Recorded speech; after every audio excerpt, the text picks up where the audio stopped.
aujourd'hui, on se retrouve pour parler de la description d'un fluide au repos aujourd'hui. J'ai deux expériences à vous proposer. La première sera donc celle qu'on a juste là. J'ai dans ma main une carte Arduino, du type Arduino en tout cas, avec une seringue directement reliée au capteur de pression. Le petit objet que vous voyez qui est branché directement à l'Arduino est un capteur de pression. Au préalable, j'avais donc laissé un air dans ma seringue de 20 millilitres au total. D'accord ? Je suis d'accord avec vous, j'aurais très bien pu faire directement ça avec un pressiomètre directement, mais on a décidé aussi d'un peu changer le matériel qu'on utilise et je ferai les deux, le pressiomètre pour une autre expérience et pour l'instant on partira sur l'Arduino. D'accord ? Donc, on va parler aujourd'hui de la loi de Mariotte. Ok ? Donc, la loi de Mariotte, qu'est-ce que c'est? On va parler, comme je vous ai dit, volume. C'est clairement ce qu'on va mesurer là dans notre seringue, le volume d'air compris dans la seringue, mais aussi la pression qui va être mesurée par le capteur. D'accord? Donc, là, on est sur notre page Arduino. J'ai fait rapidement un petit programme pour nous expliquer et pour qu'il puisse me donner une valeur de pression à chaque fois qui est donnée par le capteur. On a là, pour un volume, donc je vais vous faire un petit tableau pour vous donner volume en millilitres et pression P1 en hectopascal. C'est l'unité qu'on me donne.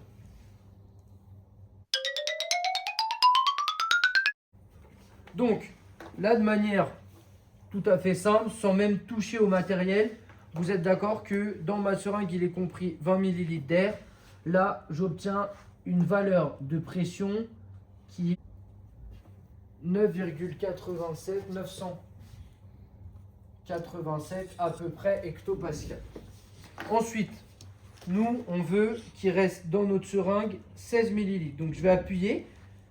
Bon, vous ne le voyez pas forcément sur la vidéo, mais plus on appuie, plus il est difficile de compresser l'air à l'intérieur de la seringue.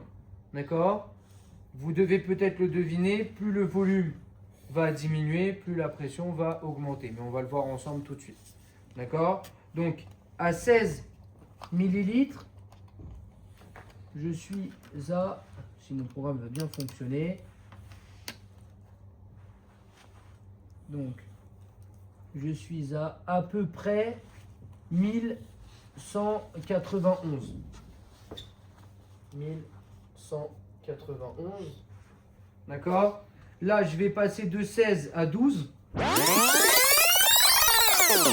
Et en fait, là, je ne vais pas vous faire le calcul directement. Mais par contre, ce que vous voyez, c'est quoi? C'est que lorsque vous multipliez la pression par le volume, vous obtenez toujours la même constante. Vous obtenez à peu près le même chiffre, en tout cas la même ordre de grandeur. D'accord? Quand vous multipliez à chaque fois le volume par la pression.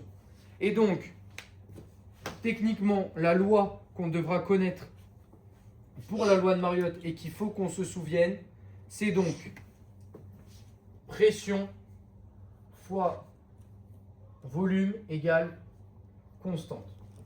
Voilà dont il faut se souvenir. D'accord? Et ça, c'est ce qu'on appelle la loi de Mariotte. Ok? La loi de Mariotte fonctionne sur quel type de fluide?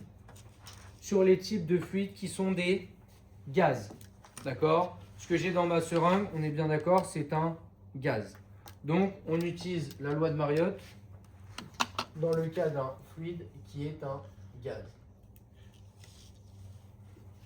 Très bien. Vas-y, coupe, Mathis. Bon. Donc, dans cette deuxième partie, on va parler de la statique des fluides, de la loi fondamentale de la statique des fluides. J'ai devant moi une colonne d'eau. Cette colonne d'eau, elle s'apparentera donc à une piscine, un océan, une mer, donc de l'eau en profondeur, d'accord? Là, vous voyez que j'ai une graduation en jaune qui vous montre la surface de l'eau à 0 cm jusqu'à la profondeur maximale de 40 cm. J'ai un pressiomètre dans les mains que je vais allumer. On va donc pouvoir lire la pression atmosphérique, la pression dans l'air, d'accord? Et ensuite, je mettrai mon tuyau qui est directement relié à mon pressiomètre au fur et à mesure dans l'eau, d'accord? Notre but est de réussir à trouver la loi, donc la formule, pardon, qui régit la loi fondamentale de la statique des fluides. On y va. Là déjà, on va prendre nos mesures à 0 cm, à 10 cm, 20, 30 et 40. C'est pour ça que je vous ai marqué au tableau directement. P à la surface, c'est la pression à la surface à 0 cm. Donc, on va pouvoir directement le mettre à la hauteur 0 cm. Ensuite, on prendra 10 cm. On va prendre tous les 10 cm, donc 20 cm, 30 et 40 cm. Voilà. Une fois qu'on a ça, on sait que la pression là, à la surface, donc à 0, c'est la même que dans l'air. Elle est de 9, donc pardon, pas 9, mais 998. D'accord? Ensuite, je vais la plonger là jusqu'à 10 cm. Et donc, je suis à peu près à 1007. 1007. J'ai oublié quelque chose au tableau, j'ai oublié mon unité, c'est en hectopascal. En sachant que n'oubliez pas, l'unité du système international pour exprimer une pression sont les pascals ou les bars. Donc maintenant, on va faire un schéma rapide de la situation. D'accord? En traçant un axe qui va signifier H, la hauteur, la profondeur, d'accord? Et un deuxième axe qui nous donnera cette fois-ci la pression. Vous avez bien vu normalement que là, mes deux axes sont dans le sens contraire. D'accord? La profondeur vers le haut, la pression vers le bas. D'accord? J'avais une pression là qui était notée P à la surface. D'accord? Où on est descendu à P à la pression 4. Et là, j'ai débuté tout en haut. D'accord? À la P à la surface, à une hauteur qu'on avait notée H et à la pression 4 qui correspondait à une hauteur notée H4. Notre but est que notre pression et notre hauteur restent toujours positives. C'est pour ça qu'on fera une différence. Une différence entre qui et qui. On voit bien que la pression à la surface est de 998 et la pression 4 là est à 1032. Donc on fera toujours pour la pression. Le plus grand moins le plus petit.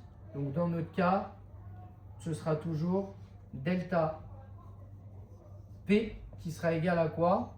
À P, là, si on prend ce point-là de fond qui est noté B et on prend le point du haut qui est noté A, on fera donc la pression B moins la pression A.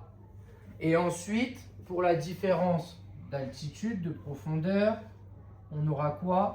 On va avoir, là, on le voit, H4, on est à 40 cm et H, on est à 0 cm. On fera aussi H au point B moins H au point A. D'accord? Voilà nos différences. Et notre but est là de se baser sur un graphique où on va faire varier P, la pression, en fonction de la profondeur H. D'accord? Et moi, je vous le dis tout de suite, si on prend ça, on va obtenir quoi? Une droite. Une droite qui va être linéaire. La fonction d'une droite linéaire s'exprime en y égale à ax. A fois x. A étant le coefficient directeur de la droite. D'accord? Une fois qu'on a ça, on va changer et on va dire que y c'est P, A c'est K, une constante qu'on ne connaît pas encore, multiplié par H, la profondeur. D'accord? Donc, on est tous d'accord que là, delta P et delta H, ça vous donnera quoi?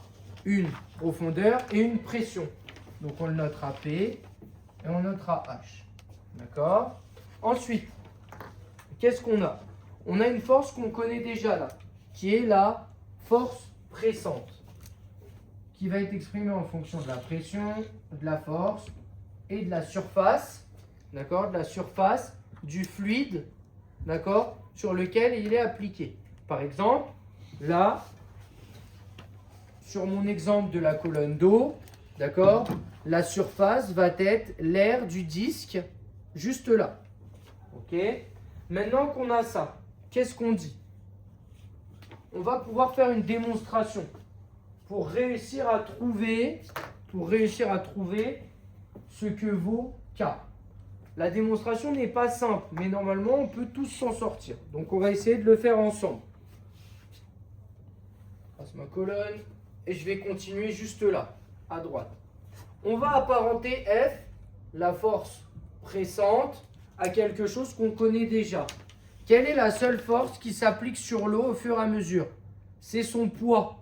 C'est le poids qui s'applique sur l'eau. D'accord? Sur elle-même. Donc, on va noter P comme si c'était le poids. P égale à M fois G. Donc, la masse de l'eau multipliée par G, l'intensité de pesanteur sur Terre. Ok? Une fois qu'on a ça maintenant, on sait aussi, on connaît aussi une autre formule. On sait que ρ égale à M sur V. D'accord?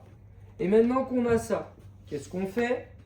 On sait donc, on va exprimer M en fonction de ρ et de V. Ρ, c'est ρ de l'eau, ρ du fluide qu'on est en train d'étudier. Là, on étudie quoi? On étudie de l'eau. Et V, là, c'est le volume d'eau à l'intérieur. C'est le volume d'eau que j'ai là. Comment je fais pour trouver le volume d'un cylindre? Je vais le faire facilement en vous disant que V, là, du cylindre, c'est égal à la surface du cercle, donc la surface, pardon, du disque, multiplié par la hauteur, H. D'accord? Ce qu'on a là. Et donc, qu'est-ce qu'on dit? On dit donc que M, c'est égal à ρ fois S fois H. Je vais même enlever les parenthèses devant vous parce que la multiplication est commutative, donc on n'a pas de problème. Ok? Maintenant qu'on a ça, on va retourner sur notre expression qu'on a là de la pression et on va pouvoir donc tout simplement dire que P, la pression, c'est égal à donc F. Est-ce qu'on peut le changer? Oui, on peut le remplacer par M fois G. Et on fait quoi en dessous? On peut aussi écrire que là, on a S. On a S qui est là. On va laisser S parce qu'on n'a pas moyen de l'exprimer autrement. Par contre, P, c'est aussi égal à quelque chose de divisé, mais on n'a pas exprimé M déjà? Si, on l'a exprimé. On a exprimé M et on a dit que c'était ρ fois S fois H fois G. Là, qu'est-ce qu'on veut faire tout simplement? On va barrer les deux surfaces, les deux sections. Et qu'est-ce que ça nous donne? Ça nous donne que la pression, elle est égale à la masse volumique du fluide multipliée par la constante d'intensité de pesanteur, d'accord, multipliée par la hauteur. Et si on se rebase sur ce qu'on avait là, on dit que K représente quoi? Représente ρ fois petit g. Et donc, la formule à connaître impérativement, c'est donc P, la pression, exprimée en pascal ou en bar, multipliée par ρ, la masse volumique, en grammes par litre, multipliée par G, la constante d'intensité de pesanteur, fois H, la profondeur en mètres. D'accord? Donc, maintenant que vous avez tout ça, vous avez la formule de la loi de la statique des fluides. D'accord? Et vous pouvez donc vous occuper de faire vos calculs en fonction de ça, en sachant que P, dans vos exercices, vont souvent être une différence, donc une variation de pression, delta P, et H, qui sera souvent dans vos exercices aussi, une variation de profondeur ou d'altitude.